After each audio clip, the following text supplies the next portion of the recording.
Bonsoir à tous. Merci à l'équipe d'Exercer cette excellente revue auquel j'imagine vous êtes tous abonnés. C'est d'ailleurs le seul conflit d'intérêts que je déclarerai étant un vieux du comité de lecture. Voilà.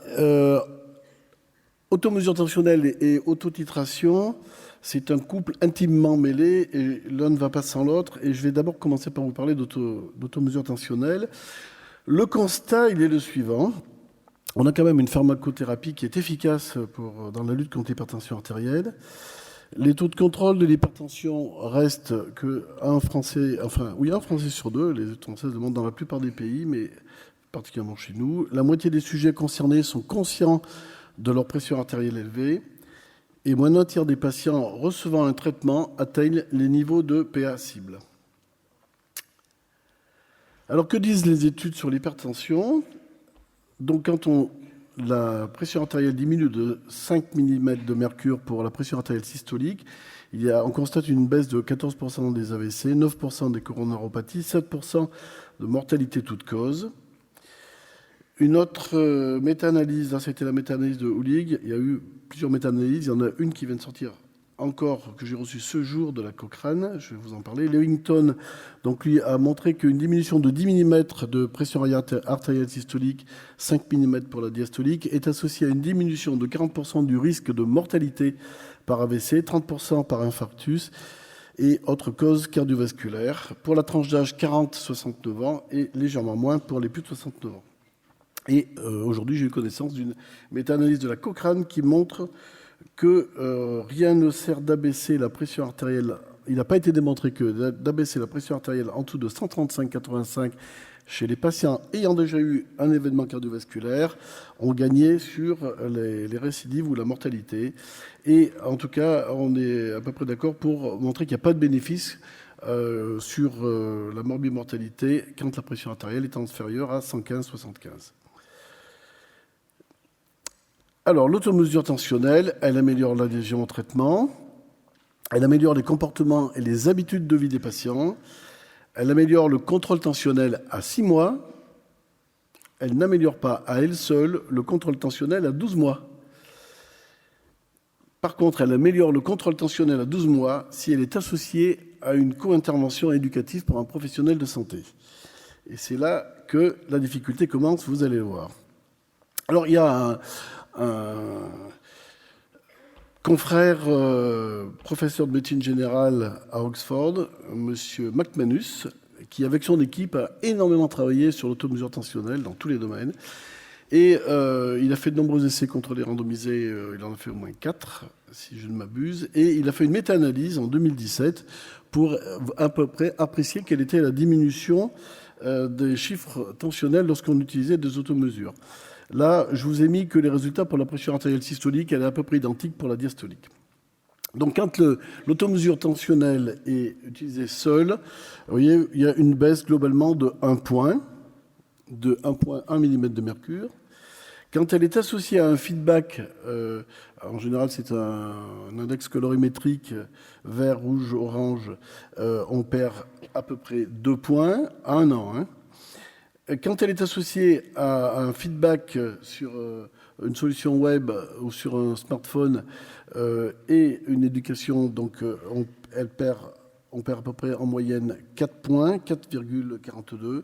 Et enfin, quand il y a un automesure tensionnelle avec retour web et du counseling, c'est-à-dire une aide à l'explication et à la prise en charge du problème, il y a une perte qui est un peu plus conséquente, de 6 points.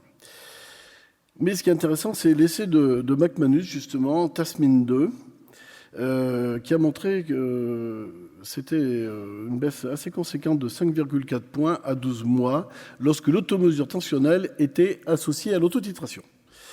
Alors, l'autotitration, qu'est-ce que c'est ? C'est la prise du traitement par le patient auto-adapté aux résultats de ces automesures tensionnelles, selon un protocole préétabli par le médecin en accord. Alors, c'est pas que je fais dans le narcissisme forcené, mais ayant déjà été poursuivi pour usage de photos dans un diaporama, avec des droits d'auteur à payer. Donc, j'ai pensé que ce patient-là me coûterait pas trop cher. Et avec lui, je vais vous expliquer le protocole qui a été employé d'automesure tensionnelle autotitration dans l'essai TASMIN 2.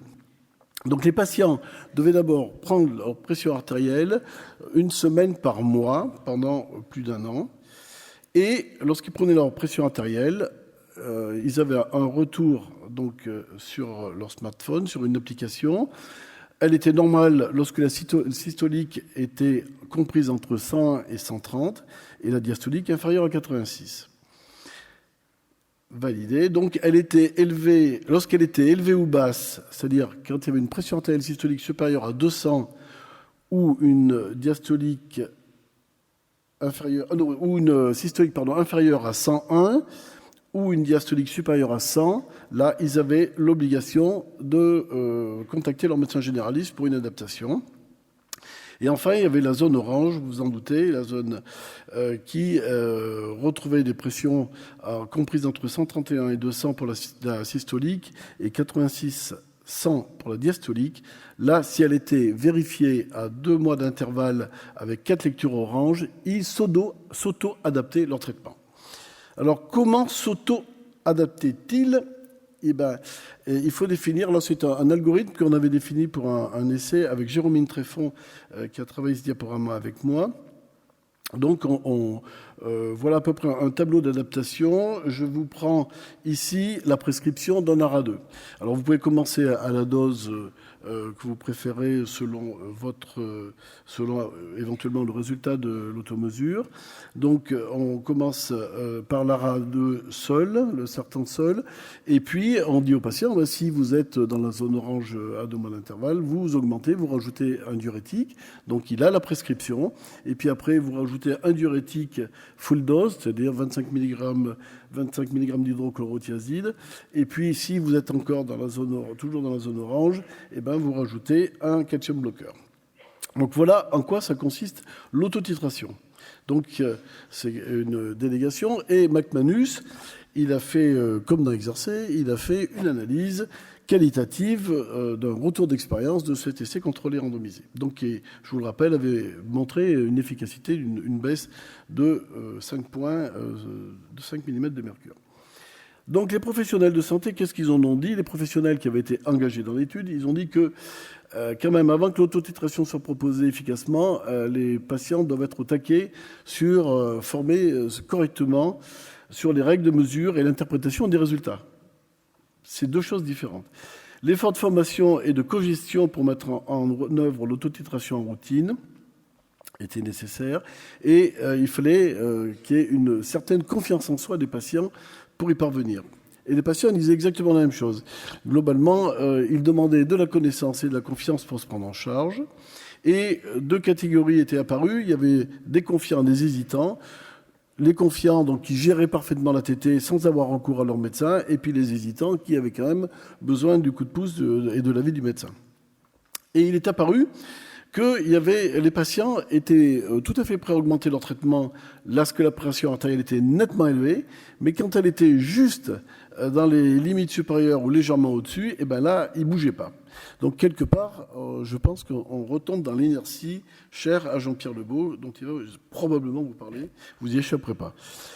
Peu de participants souhaitaient continuer l'expérience de l'ATT, surtout ceux dont l'hypertension artérielle était équilibrée. Alors, il y a eu une équipe française de l'hôpital Pompidou, si je ne m'abuse, qui a repris la même étude, qui avait pris une étude tout à fait similaire en 2007.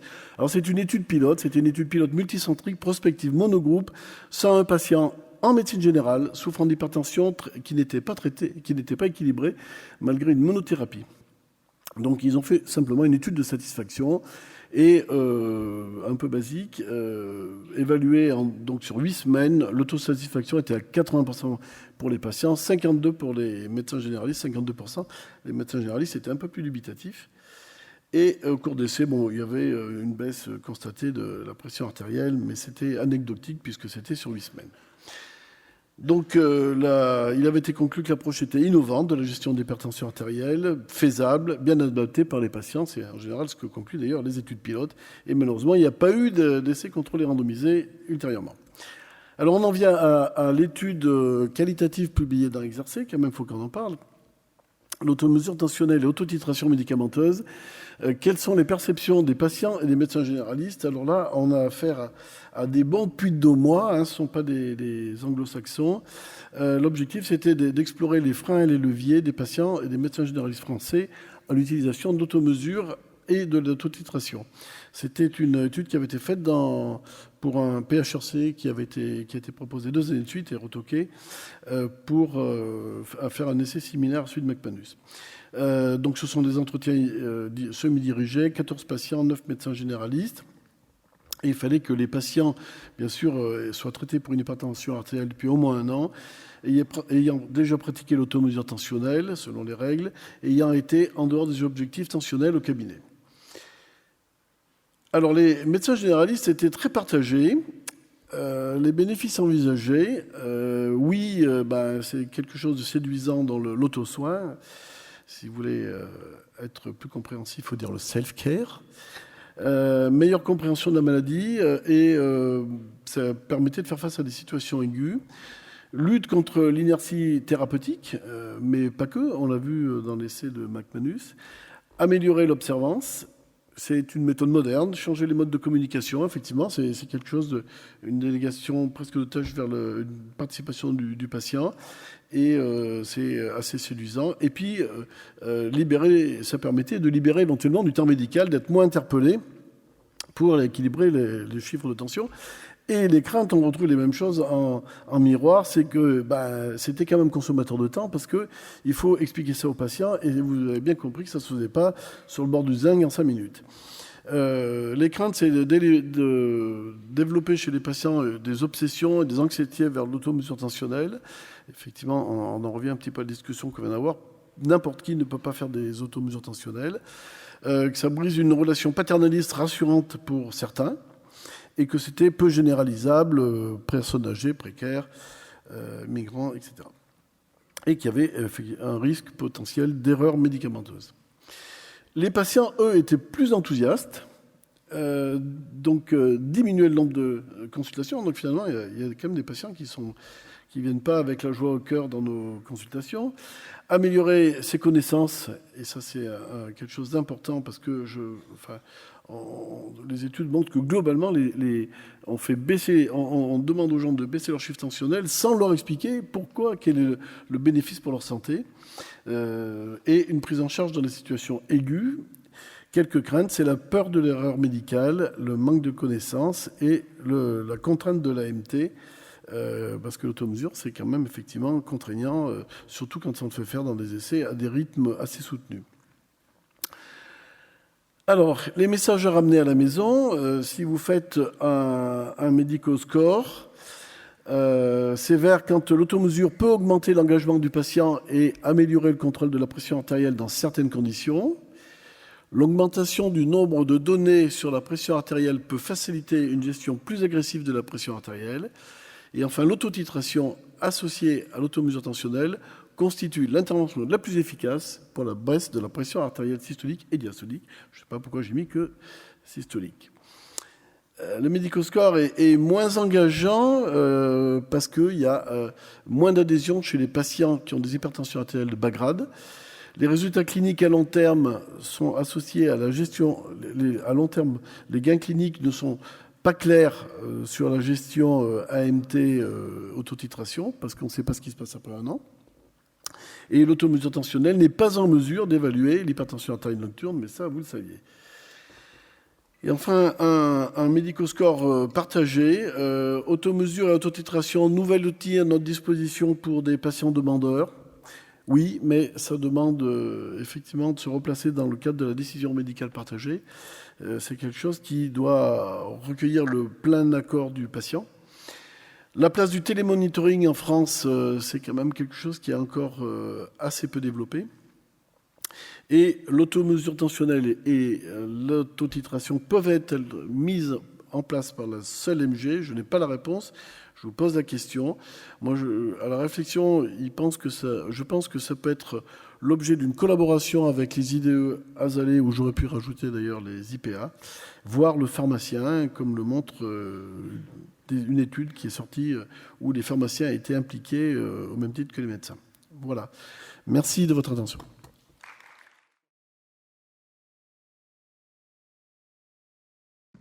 Bonjour, Théophile du DMG de Caen. Merci pour votre présentation.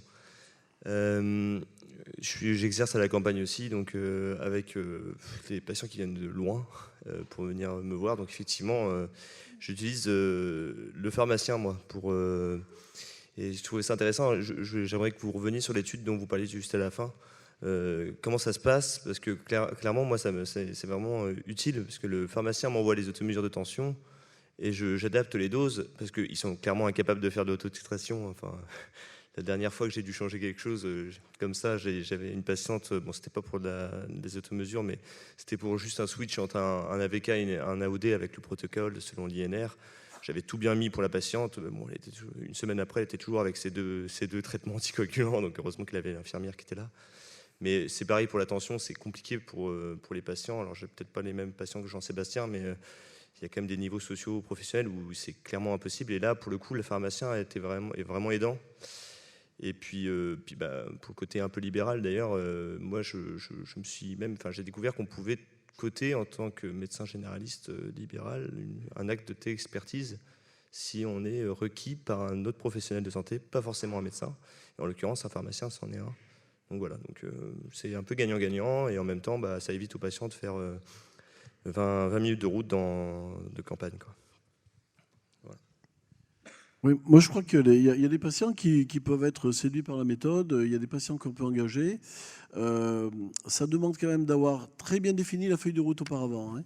C'est-à-dire qu'il faut vraiment avoir défini la classe thérapeutique, donc choisi on va dire des paniers, d'avoir choisi, or je mettrai les bêta-bloquants de côté, mais d'avoir choisi donc une des 4 molécules, et après de faire la gradation, la titration, et pourquoi pas, moi je suis tout à fait d'accord avec votre remarque, de mettre le pharmacien dans le coup, parce que il faut qu'il y ait un partage de l'information, parce que souvent, quand même, le patient livré à lui-même, quand on l'a vu, quand les chiffres sont dans une zone un peu moyennement haute, le patient n'est pas engagé, il ne s'engage pas, quoi.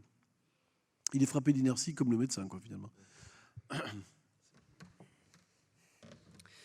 Bonjour, Jonathan Favre, médecin généraliste à côté d'ici. Pour compléter les propos de mon confrère, il y a d'autres solutions pour assister le patient dans l'adaptation de sa thérapeutique. La téléconsultation et éventuellement le soin assisté par l'infirmière à domicile sous supervision du médecin. Donc peut-être la téléconsultation assistée de l'infirmière à domicile pour les patients extrêmement dépendants à domicile. C'est deux solutions qui permettent quand même d'avoir un rapport avec le patient étroit en évitant justement les déplacements et en permettant d'avoir des contacts plus courts avec le patient et de pouvoir partager des documents et de formaliser un peu cette adaptation thérapeutique. Alors que du coup, dans la littérature, on a des données sur ce mode de consultation en termes de satisfaction pour le patient et pour les médecins par rapport à cette autotitration qui, effectivement, comme vous l'avez dit, a des biais et pas facile pour tout le monde, tant d'un point de vue éducation thérapeutique pour le médecin et compréhension pour le patient. Alors, je ne sais pas s'il y a des données de la littérature. Moi, ce que je peux vous dire avec bon sens, c'est que l'infirmière... Alors, déjà, quand on voit les résultats assez modestes de l'automesure tensionnelle, quand elle est utilisée seule, ça rend un petit peu humble. Mais quand vous faites prendre la tension à domicile par une infirmière, on ne se soustrait pas forcément à l'effet blouse blanche. Même si on est dans un cadre familial plus apaisant, il n'y a pas eu l'attente de la salle d'attente, le stress du médecin, mais on est quand même face à un patient et une infirmière qui vont parler, qui vont discuter. Voilà, je ne suis pas sûr qu'il y a une efficacité bien extraordinaire à la méthode. Voilà. Je pense que je conseillerais plutôt que l'infirmière passe du temps, notamment les infirmières azalées passent du temps, expliquent la méthode d'automesure longuement, s'assurent que la méthode a été bien comprise, parce que les gens, même quand elle est bien comprise, ne peuvent pas s'empêcher à toute heure du jour et de la nuit de se prendre attention dès qu'ils ont un peu de travers. Et donc, on en vient à des escalades thérapeutiques inappropriées. Voilà. Donc, je pense que si on ne sent pas son patient en mesure de le faire, il vaut mieux faire la méthode 4 Valère, c'est-à-dire de l'hétéromesure, assuré, quoi. Merci. Dernière question. Bonjour, Arnaud Chevardès, médecin généraliste près de Toulouse. Ce qui me paraît intéressant dans cette étude, c'est le point de l'engagement du patient, et je suppose donc la prise de conscience sur l'importance de bien maîtriser sa tension. Il y a l'autotitration médicamenteuse, mais je me demandais si l'effet sur l'autotitration, on va dire, de mesures hygiéno-diététiques avait été mis en évidence. Par exemple, est-ce qu'ils signalaient une baisse de leur consommation de sel en remarquant que leur tension était haute? Est-ce qu'ils augmentaient leur activité physique proportionnellement à leur zone jaune, verte ou rouge? Non, alors dans les essais, ça avait été les mesures hygiéno-diététiques n'avaient absolument pas été mesurées. On s'en tenait à une vérification basique et à un engagement du patient à majorer son traitement. D'ailleurs, dans le groupe, je ne l'ai pas dit, mais dans le groupe intervention, il y avait effectivement constaté, versus le groupe placebo, une augmentation du nombre de prescriptions d'antihypertenseurs. Mais le côté hygiéno-diététique n'était pas abordé. Effectivement, ça serait un panorama plus complet qu'on pourrait envisager avec des applications plus développées. Merci Philippe. Pour mémoire, je vous rappelle 06 07 30 69 58. Alors, ce qui m'embêterait quand même, c'est que je veux bien rincer l'Assemblée, mais quand même 30% d'entre vous vont monter leur pression artérielle après avoir bu une boisson alcoolisée. D'ici qu'ils la boivent, la vessie pleine, les chiffres seront encore plus élevés, donc ça m'ennuierait quand même un peu. Donc je veux bien payer à boire à 70% de l'Assemblée, quoi. Merci Philippe.